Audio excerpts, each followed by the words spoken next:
96 Pontiac Grand Prix. Well, first, let's just introduce the show since this is the first episode. This is high school Top Gear. High schoolers showing off their cars. I should have washed it first, but whatever. So, yeah, 96 Pontiac Grand Prix, red, obviously, two-door SE coupe. It's got a 3.1 liter V6 engine. Gets about 26-27 miles per gallon. And next to 17-gallon tank. And yeah, let's take it for a test drive. Alright, here is the interior of the car. So it's got 132,900 miles. Yeah, I just bought it like 2 months ago. It cost about $2,200. The air conditioner quit working. The AC compressor's leaking. Get it fixed. You can recharge it for like $60. Or that's next year. And yeah. It's got second gear optional start for snow. It's got dome or fog lights. And yeah, it's not automatic lights. And then it's got automatic windows. Nice. So now let's just take her for a drive, huh? So here we are driving the Grand Prix.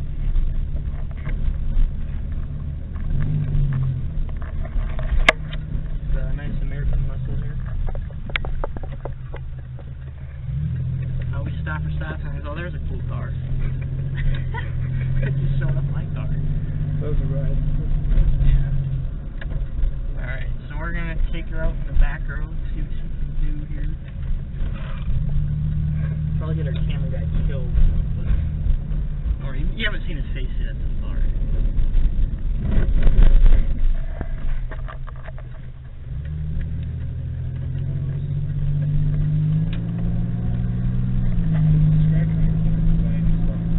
I think it rides real smoothly.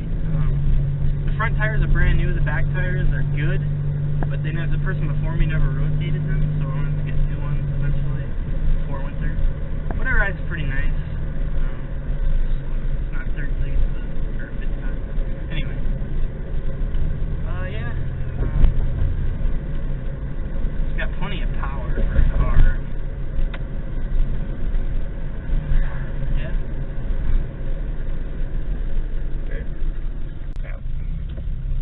Here we are testing its off-road abilities. Look at how tall that corn is.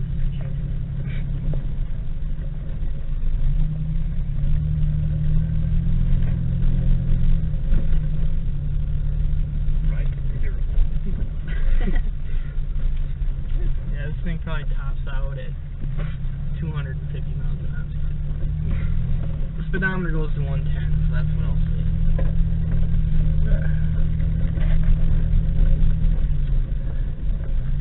What do you think of it? The ride's terrible. The suspension's terrible. Sounds nice. Oh yeah. About it. Yeah.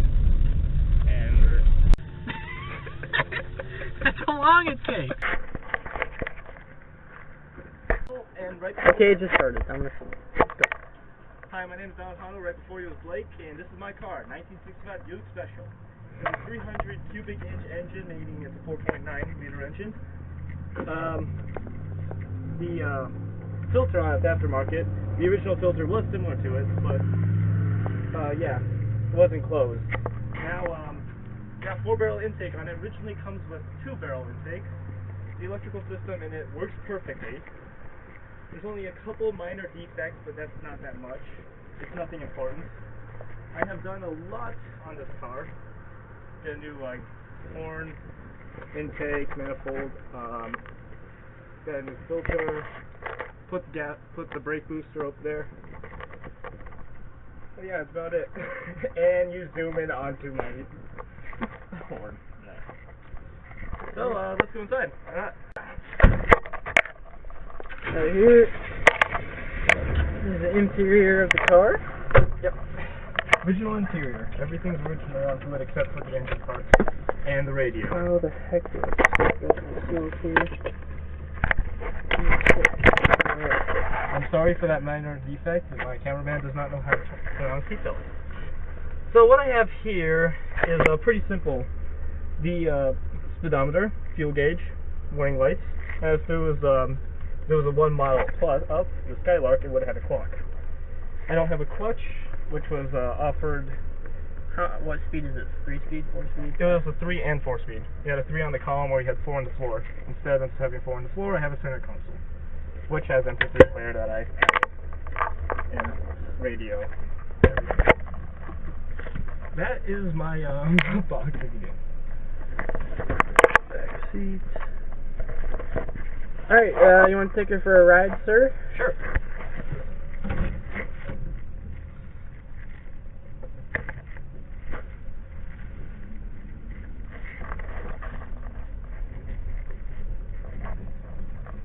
KTI Radio, a service of the American Century Broadcasting System. Now, this car can do approximately, with the 4-barrel in it, about 140 miles per hour. It can. It's a racing car. It's one of the lightest vehicles of the year of 1965. Next up was the special.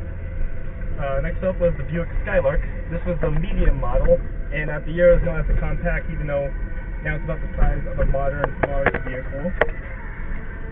This car does great around corners. Braking's fine. And yeah, I'm gonna go take it off to the same place where Blake took his.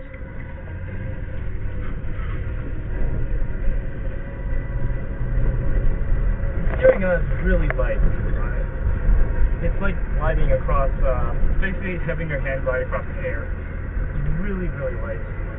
I like this car. It has vents. It says aircon, so it never fails. I have 3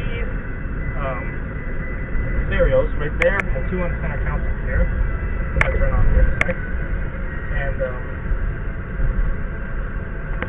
yeah.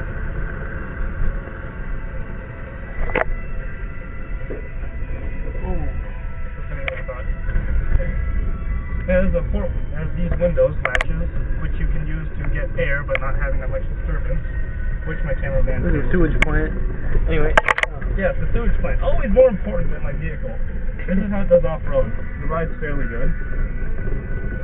A bit better than the Pontiac we just did. Well, this is not. Yeah? Keep going straight, we're going to the river there. I'm not going into the river. But yeah, I like this vehicle. It's really nice. How'd you get it? I went online and looked for it, and I got it for $3,000. How long have you had it? I've had it for approximately about a year and a half now, since I got it in the March of 2012, I believe. And big sales rate, by the way, for now. Yeah, this is an excellent vehicle. I'd highly recommend getting a classic car over newer ones. But please, if you ever do get a classic car, do not, and I mean do not, lift it and put large wheels on it. That looks like garbage, and if you think it looks great, you're an idiot. And never have a camera guy stare at you and distract you and crash it. Alright, well, thank you for watching this episode's week of Top Gear. And tune in next week for some pretty cool cars. Good night.